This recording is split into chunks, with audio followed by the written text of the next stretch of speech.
जय श्री राधे भक्तों, आज के इस पावन वीडियो में हम देव गुरु बृहस्पति और जगत के पालनहार भगवान विष्णु को समर्पित गुरुवार व्रत की चर्चा करेंगे। सनातन धर्म में गुरुवार का व्रत सुख, समृद्धि, बुद्धि और वैवाहिक सुख की प्राप्ति के लिए अचूक माना गया है। यदि आपके जीवन में आर्थिक तंगी है, विवाह में बाधा आ रही है या मानसिक शांति की कमी है तो यह व्रत आपके जीवन को आलोकित कर सकता है। आज हम न केवल भगवान बृहस्पति देव की उस प्राचीन कथा को सुनेंगे बल्कि पूजा की उस सूक्ष्म विधि को भी जानेंगे जिसे करने से स्वयं साक्षात नारायण आपके द्वार आते हैं। तो चलिए पूरी श्रद्धा के साथ इस आध्यात्मिक यात्रा को शुरू करते हैं। भक्तों, किसी भी पूजा की पूर्णता उसकी तैयारी में होती है। गुरुवार के व्रत के लिए आपको कुछ विशेष सामग्रियों की आवश्यकता होगी। भगवान विष्णु या बृहस्पति देव की एक सुंदर प्रतिमा या चित्र लें। केले के पौधे का होना अत्यंत शुभ है। यदि घर में न हो तो चित्र का प्रयोग करें। पीले रंग के वस्त्र, क्योंकि पीला रंग गुरुदेव को अत्यंत प्रिय है। पूजा के लिए चने की दाल, गुड़, मुनक्का, पीला चंदन, हल्दी, पीले पुष्प और केसर, एक तांबे का कलश और शुद्ध घी का दीपक। नैवेद्य के लिए बेसन के लड्डू या पीले चावल। अब ध्यान से सुने पूजा की वह विधि जो शास्त्रों में बताई गई है।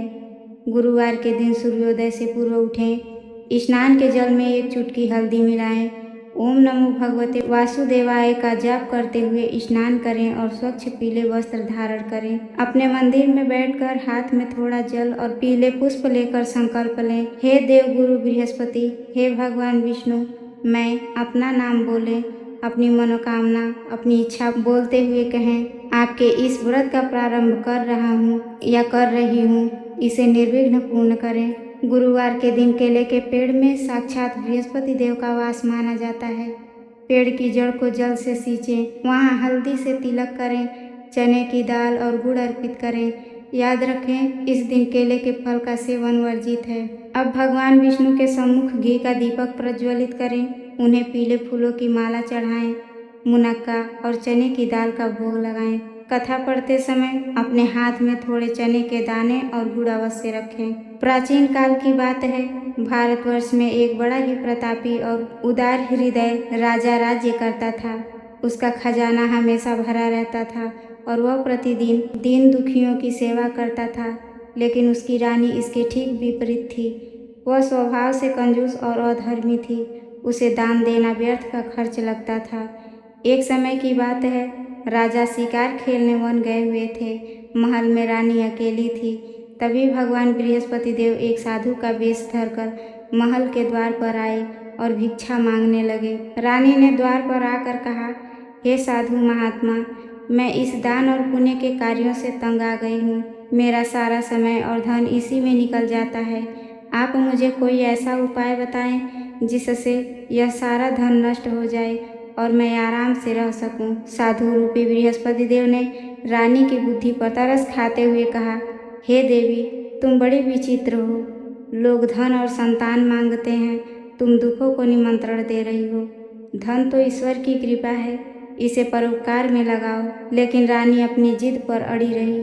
तब साधु ने कहा, यदि तुम्हारी यही इच्छा है तो जैसा मैं कहता हूँ वैसा ही करना। आने वाले गुरुवार को तुम अपने केस पीली मिट्टी से धोना। राजा से कहना कि वह हजामत बनवाए। घर के आंगन को गोबर से लीपना। कपड़े धोबी के यहाँ धुलने डालना और भोजन में मांस मदिरा का प्रयोग करना। ऐसा 7 गुरुवार करने से तुम्हारा समस्त धन नष्ट हो जाएगा। रानी ने वैसा ही किया। केवल 3 गुरुवार बीतते बीतते राजा का सारा वैभव हवा में कपूर की तरह उड़ गया। भंडार खाली हो गए, नौकर चाकर छोड़कर चले गए और राजा दाने दाने को मोहताज हो गया। तब राजा ने दुखी होकर कहा, हे रानी, अब यहाँ रहकर अपमान सहने से अच्छा है कि मैं परदेश जाऊँ। राजा दूसरे देश चला गया और वहाँ जंगल से लकड़ियाँ काटकर अपना जीवन यापन करने लगा। इधर रानी और उसकी दासी की स्थिति अत्यंत दयनीय हो गई। एक बार उन्हें 7 दिनों तक भूखा रहना पड़ा।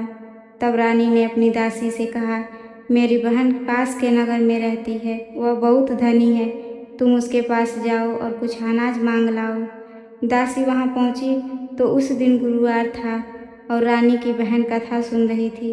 दासी के पुकारने पर भी बहन ने कोई उत्तर नहीं दिया, क्योंकि कथा के बीच में बोलना पाप माना जाता है। दासी खाली हाथ लौट आई और रानी से कहा कि आपकी बहन बहुत अभिमानी हो गई है। लेकिन जैसे ही कथा समाप्त हुई, रानी की बहन दौड़ती हुई अपनी बहन के पास आई और अपनी चुप्पी का कारण बताया। उसने देखा कि उसकी बहन और दासी बहुत दुखी हैं। उसने रानी को सुझाव दिया, बहन, तुम बृहस्पति देव का व्रत क्यों नहीं करती? उनसे क्षमा मांगो, वे बहुत दयालु हैं। अगले गुरुवार रानी और दासी ने व्रत का निश्चय किया। उनके पास कुछ नहीं था, तो उन्होंने घुड़साल से चने की दाल के दाने और गुड़ के टुकड़े बीने और केले की जड़ का पूजन किया। उनकी सच्ची भक्ति देख बृहस्पति देव का हृदय पसीज गया। वे एक साधारण व्यक्ति के रूप में आए और 2 थालों में सुंदर पीला भोजन दे गए। दासी ने जब वह भोजन देखा तो उसकी आंखों में आंसू आ गए। उसने रानी से कहा, देखो रानी माँ, भगवान ने हमारी सुन ली। उधर प्रदेश में राजा को भी साधु मिले और उन्होंने राजा को व्रत की महिमा बताई। राजा ने भी प्रदेश में रहकर लकड़ियाँ बेचकर मिले पैसों से चने गुड़ खरीदे और विधि पूर्वक पूजन किया। धीरे धीरे भगवान की कृपा से राजा के पास फिर से धन आने लगा। वह अपने देश लौटा और रानी के साथ फिर से वैभवशाली जीवन जीने लगा। रानी को अपनी भूल का एहसास हो चुका था। अब वह हर गुरुवार को नियम से व्रत रखती और गरीबों की सेवा करती थी। अंततः वे दोनों मृत्यु के पश्चात स्वर्ग को प्राप्त हुए। तो भक्तों, देवगुरु बृहस्पति की यह महिमा अपरंपार है। जो कोई भी श्रद्धा भाव से इस कथा को सुनता है या पढ़ता है, उसकी दरिद्रता दूर हो जाती है। कुंवारी कन्याओं को मनचाहा वर मिलता है और विद्यार्थियों को तीव्र बुद्धि प्राप्त होती है। तो प्रेम से बोलिए लक्ष्मी नारायण भगवान की जय, बृहस्पति देव की जय। भक्तों, कथा के साथ साथ इन नियमों का पालन करना भी अनिवार्य है।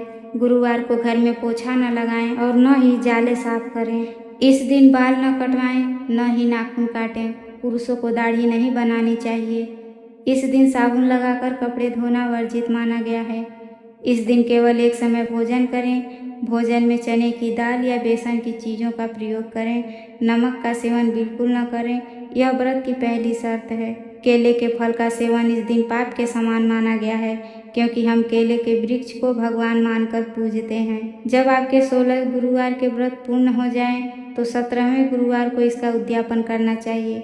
उद्यापन के दिन 5 या 7 ब्राह्मणों या सुहागिन महिलाओं को पीला भोजन कराएं। उन्हें पीले वस्त्र, चने की दाल और पीले फल दान करें। अंत में हवन करें और भगवान से अपनी गलतियों की क्षमा मांगते हुए व्रत का समापन करें। तो भक्तों, आशा है कि आज की यह कथा आपके जीवन में सकारात्मक परिवर्तन लाएगी। भगवान विष्णु और बृहस्पति देव की कृपा आप सब पर बनी रहे। यदि आपको यह कथा पसंद आई हो तो वीडियो को लाइक करें, शेयर करें, कमेंट में जय बृहस्पति देव जरूर लिखें। चैनल को सब्सक्राइब करना न भूलें। मिलते हैं अगले वीडियो में, तब तक के लिए धन्यवाद।